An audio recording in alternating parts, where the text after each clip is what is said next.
अस्सलाम वालेकुम dear students, आज हम पढ़ेंगे अबाउट दी एमआरएनए। एमआरएनए बनता किस तरह है, उसके पार्ट्स कौन कौन से होते हैं और ये कॉन्सेप्ट उन्होंने दिया किसने था, इन चीज़ों के बारे में। MRNA, mRNA stands for messenger RNA. This concept was given by two scientists called as Jacob and Monod.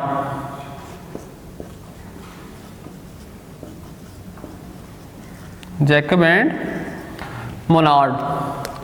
इन्होंने कहा था कि इंफॉर्मेशन जो है ना, जो डेटाबेस है हमारी सेल के अंदर इंफॉर्मेशन स्टोर हाउस है, डेट्स डीएनए। और डीएनए से इंफॉर्मेशन जा रही होगी टू द राइबोसोम्स, और राइबोसोम उस इंफॉर्मेशन की बिना पर बना रहे होंगे प्रोटीन्स। अब कोई ऐसा मॉलिक्यूल लास्ट में होना चाहिए जो कि इस इंफॉर्मेशन को कैरी कर सके, actually info carrier, and that is, फिर उन्होंने कंसेप्ट दिया था एमआरएनए का, जो इंफॉर्मेशन लेके जा रहा होगा from DNA to the ribosome, that must be info carrier, that's a messenger RNA, it's a postman basically, जो इंफॉर्मेशन कैरी कर रहा होगा। Now let us see the detail of mRNA. तो फर्स्ट पॉइंट इज कि ये बनता किस तरह है। इस फॉर्मेशन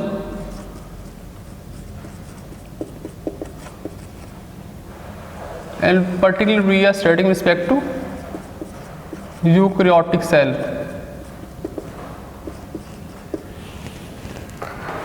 फर्स्ट करें, this one is a double stranded DNA molecule, this one is a double stranded DNA molecule. हम जानते हैं कि इसका एक एंड 3 प्राइम होता है, दूसरा 5 होगा, इस तरह एक 5 होगा और एक 3 प्राइम एंड होगा। This means the double stranded DNA molecule.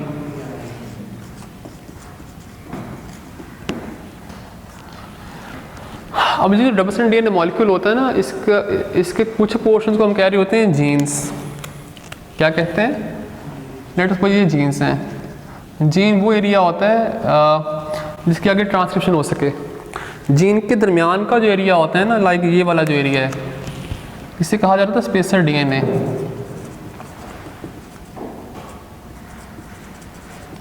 अब यार के स्पेसर डीएनए वो वाला डीएनए है जिसके आगे ट्रांसक्रिप्शन नहीं होनी, पर दिस कैन वी कैसे नॉन कोडिंग रीजन।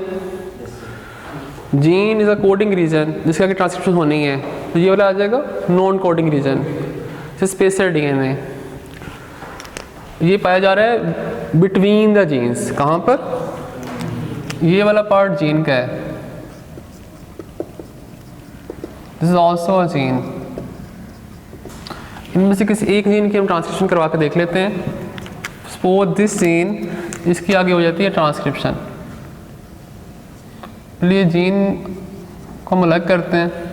ये जीन था हमारे पास इस तरह,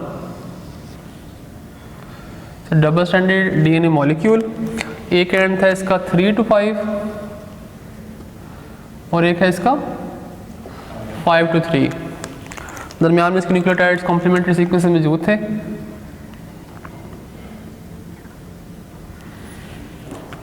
अब ना इस स्ट्रैंड की कॉपी होगी 3 to 5 एंड की, क्योंकि इसको कॉपी करना है आरएनए पॉलीमरेज ने, और इसकी रिएक्शन होती है 5 to 3।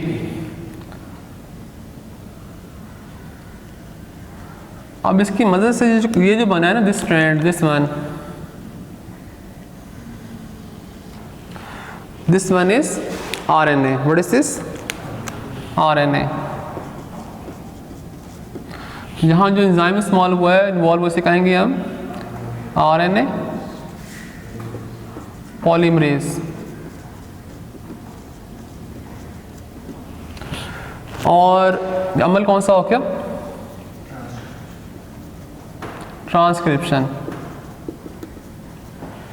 आरएनए पॉलीमरेज के बारे में पता है कि आरएनए पॉलीमरेज जो है ना, इसकी प्रोकैरियोट में एक टाइप होती है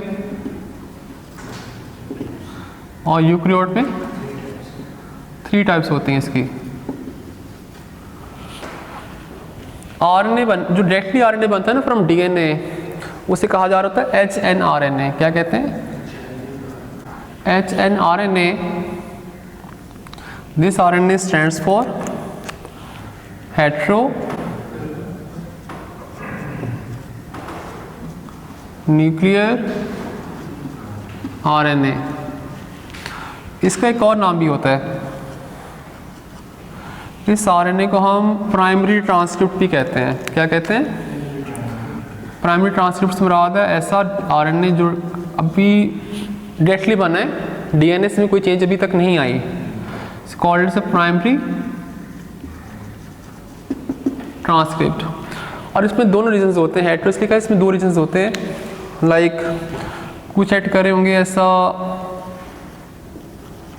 इंट्रॉन्स और कुछ ऐड करे होंगे ऐसा, फर्स्ट करें ये वाले इंट्रॉन्स के रीजन्स हैं और ये वाले रीजन बचे गए हैं, these are the exons.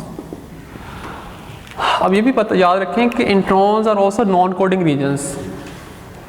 E for exons, E for express, जो अगर एक्सप्रेस करेंगे तो बिटवीन द जीन जो डीएनए जो नॉन कोडिंग है डेट स्पेसर, जो विद इन द जीन है that is non coding that's a intron.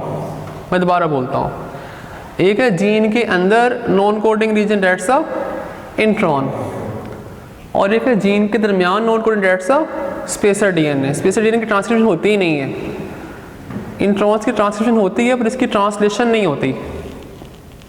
आगे इनको ख़त्म कर दिया जाएगा।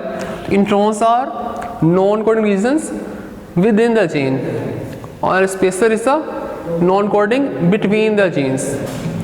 अच्छा, अब नेक्स्ट क्या होगा कि यहाँ पर अमल होगा स्प्लाइसिंग का। स्प्लाइसिंग में किया क्या जाएगा, और स्प्लाइसिंग करवा रहा होगा एक कम्प्लेक्स कहते हैं स्प्लाइसोसोम। स्प्लाइसोसोम में एक आरएनए की टाइप इन्वॉल्व होती है that is called as SNRNA, जिसके बारे में डिटेल हमने लास्ट में पढ़ी भी है। अब ये करेगा क्या कि इसमें से इंट्रॉन्स निकाल दिए जाएंगे, जो सब बच जाएगा वो कौन सा बचेगा, सिर्फ एक्सॉन्स वाला। तो this is entire consist of exons.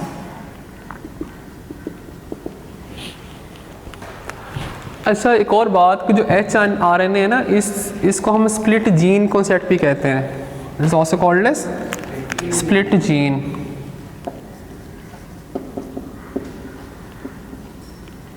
ये आइडिया दिया था एक साइंटिस्ट, उसका नाम था फिलिप शार्प।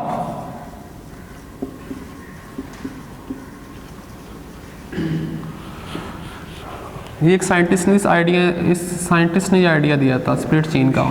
उसने कहा था इसके जो डायरेक्टली आरएनए बनता है ना HNRNA, इसके 2 पार्ट होते हैं, एक्सॉन्स और इंट्रॉन्स। फिर इंट्रॉन्स निकल जाते हैं, एक्सॉन्स रह जाते हैं, तो जीन क्या होगी, स्प्लिट हो गई, टूट गई है। इंट्रॉन्स अलहदा और एक्सॉन्स अलहदा होकर फिर जोड़ दिए गए हैं। और ये जो आरएनए बनता है इसे हम कहते हैं mRNA। What is this? mRNA। कहने से HNRNA is a precursor of mRNA, क्योंकि वो इससे बेसिकली बना है। HNRNA को ना हम प्राइमरी ट्रांसक्रिप्ट भी कहते हैं। It's also called as primary transcript. क्यों कहते हैं? क्योंकि ये डायरेक्टली बनता है। mRNA also called as secondary transcript, जो बाद में बन रहा होगा। देन इनके यूकैरियोटिक सेल, इसमें फिर आती हैं चेंजेस। क्या आती हैं?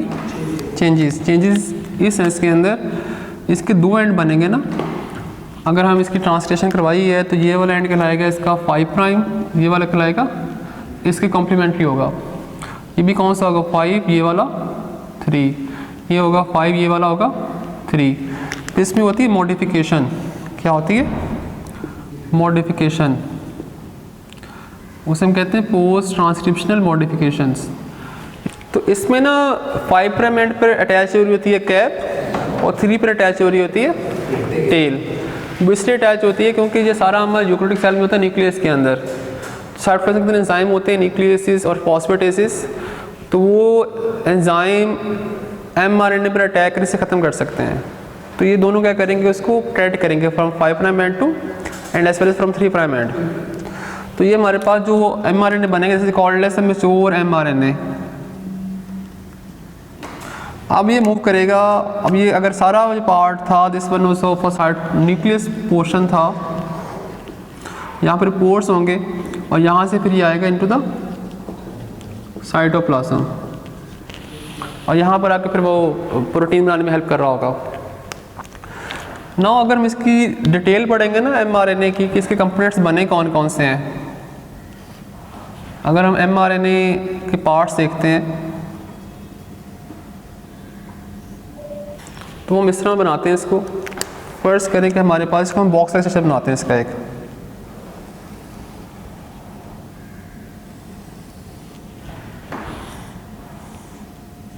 तो मैंने बताया था इसके दो एंड्स हैं basically, one is called as 5' end, what is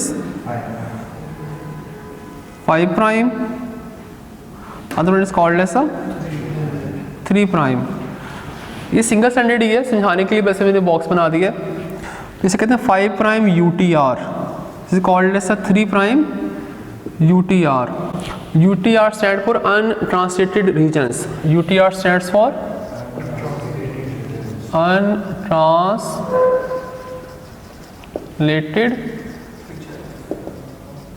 regions. Actually 5' end पर हमने क्या ऐड की हुई थी, स्पीक आउट, कैप, और 3 पर क्या ऐड किए, टेल। तो यहाँ पर टेल ऐड होगी। टेल बेसिकली होती है पॉली ए टेल, यहाँ पर बहुत सारे एडेनिन अटैच होते हैं, called as poly A tail. इनकी तादाद वेरी करती है फ्रॉम 200 to 300, पर एवरेज होती है 250, 200 to 300 पॉली ए। अब जो कैप है ना बेसिकली ये होती है गुआनिन की, इसे कहते हैं गुआनोसिन ट्राइफॉस्फेट। क्या कहते हैं, गुआनोसिन ट्राइफॉस्फेट। गुआनिन के ना 7 पॉइंट, अगर ये हम कैप से मिला दे रहे हैं, यहाँ पर गुआनिन है तो इसके 7 कार्बन नंबर पर लगा होता है मिथाइल। क्या लगा होता है, तो ये कहलाएगा 7 मिथाइल GTP। क्या कहलाएगा, 7 मिथाइल GTP। ये डिटेल पढ़ेंगे जब ट्रांसलेशन का टॉपिक पूरा आएगा, वहाँ पूरा बना कर देखेंगे हम। अच्छा याद रखेंगे जो 5' एंड है ना UTR untranslated region, it means की कॉपी नहीं होनी, इस तरह के प्रोटीन बनाने में हेल्प नहीं करना। जैसा नॉन कोडिंग रीजन, ये कौन सा रीजन आ जाएगा, नॉन कोडिंग। इसमें इस तरह होता है कि इस सीक्वेंस को कहा जाता है लीडर सीक्वेंस। क्या कहते हैं, लीडर सीक्वेंस। लीडर सीक्वेंस इस तरह इसलिए कहते हैं कि इसमें स्पेसिफिक न्यूक्लियोटाइड्स होते हैं, यहाँ पर इनको आइडेंटिफाई करता है राइबोसोम, और राइबोसोम के अंदर होता है राइबोसोमल RNA जो इसे बाइंड कर रहा होगा। होता है इस तरह कि mRNA बन के आ गया है इन द साइटोप्लाज्म, ये mRNA है। ये वाला सीक्वेंस आप फर्ज कर लेते हैं कौन सा, लीडर सीक्वेंस है। लीडर सीक्वेंस से स्पेसिफिक सीक्वेंस है जिसको कौन आइडेंटिफाई कर रहा होता है, ribosomal RNA present in the ribosome. अब वो जो उस पर सीक्वेंस होगा जिस पर दोनों आपस में बाइंड कर जाएंगे, फिर अटैचमेंट होती है। वो जो सीक्वेंस होते हैं लीडर सीक्वेंस, इसके अंदर न्यूक्लियोटाइड के सीक्वेंस वो वेरी कर रहे होते हैं eukaryote as well as prokaryotes. For example ये जो सीक्वेंस है in case of prokaryote, in case of eukaryote. Prokaryote में इसे कहा जा रहा होता है SDS sequence. SDS stand for Shine Dalgarno sequence, Shine Dalgarno sequence. जिसे बेसिकली यहाँ पर कौन बाइंड कर रहा होता है, राइबोसोम। और in case of eukaryotes that is called as Kozak sequence, उसे क्या कहते हैं? Kozak sequence. Is it clear now? अब जो दरमियान का हिस्सा बचता है ना ये वाला, इसे कहते हैं कोडिंग स्ट्रैंड। क्या कहते हैं? कोडिंग सीक्वेंस भी कहते हैं। इससे मतलब है कि यहाँ जो न्यूक्लियोटाइड्स होंगे उसके आगे वो हेल्प करेंगे in the formation of proteins. अब कोडिंग सीक्वेंस याद रखें, इसको हम सिस्ट्रॉन भी कहते हैं। जो फर्स्ट यहाँ पर कोडॉन होगा, कोडिंग सीक्वेंस mRNA में जो सीक्वेंस होता है न्यूक्लियोटाइड्स का, उसको क्या कहते हैं? कोडॉन। यहाँ पर जो फर्स्ट कोडॉन होगा, can I call it start codon? That's a start codon. और स्टार्ट कोडॉन हमेशा कौन सा होता है? A, U और G। A, U और G। It means her mRNA के स्टार्ट पर कौन सा कोडॉन आ रहा होगा? A, U, G। न्यूक्लियोटाइड का सीक्वेंस ऑन mRNA से हम कह रहे होते हैं कोडॉन। अगर tRNA पर होगा हम कहते हैं एंटी कोडॉन। अच्छा, जो लास्ट पे यहाँ पर न्यूक्लियोटाइड का सीक्वेंस आएगा ओवर हेयर, जहाँ पर आगे जाके ट्रांसलेशन ख़त्म हो जाएगी, स्टॉप हो जाएगी, उसको हम क्या कह सकते हैं? Stop codon. Can be referred as stop codon. और स्टॉप कोडॉन वेरी कर सकते हैं, और वो कौन कौन से होते हैं? Date can be U, AA, U, G, A, U, A, G। इसको हम याद किस तरह करते हैं? You are away, you gone away, you are gone। तो सब में क्या आ रहा है कि चीज़ आम क्या हो रहा है? ख़त्म हो रहा है, वो चीज़ जा रही है। अच्छा, जो कोडिंग सीक्वेंस आता है ना ये वाला, इसके आगे फिर हेल्प कर रहा होगा in the formation of proteins. Cistron के लिहाज से भी हम डिवाइड कर सकते हैं। सिस्ट्रॉन हम कहते हैं किसको है? सिस्ट्रॉन कहा जा रहा होता है sequence of nucleotides that can code for at least one polypeptide chain। इसमें सबसे अहम वर्ड कौन सा है? At least one. इट मीन्स कि इधर से पॉसिबिलिटी कि ये इससे ना एक से ज़्यादा भी प्रोटीन्स बन सकती हों, पर कम से कम कितनी बनती हों? एक। इस लिहाज से सिस्ट्रॉन की दो टाइप्स आती हैं। Cistron can be monocistronic,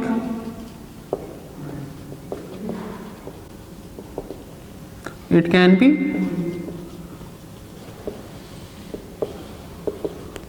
polycistronic. ये कंडीशन होती है अमूमन प्रोकैरियोट्स के अंदर, और यूकैरियोट्स में हम में ये वाली होती है। होता है इस तरह कि अगर हम फर्ज करेंगे ये वाला सिस्ट्रॉन है, व्हाट इज दिस? सिस्ट्रॉन, और इससे आगे ना एक ही प्रोटीन बन रही है ये वाली, this one is a monocistronic. और अगर यहाँ पर ये सिस्ट्रॉन है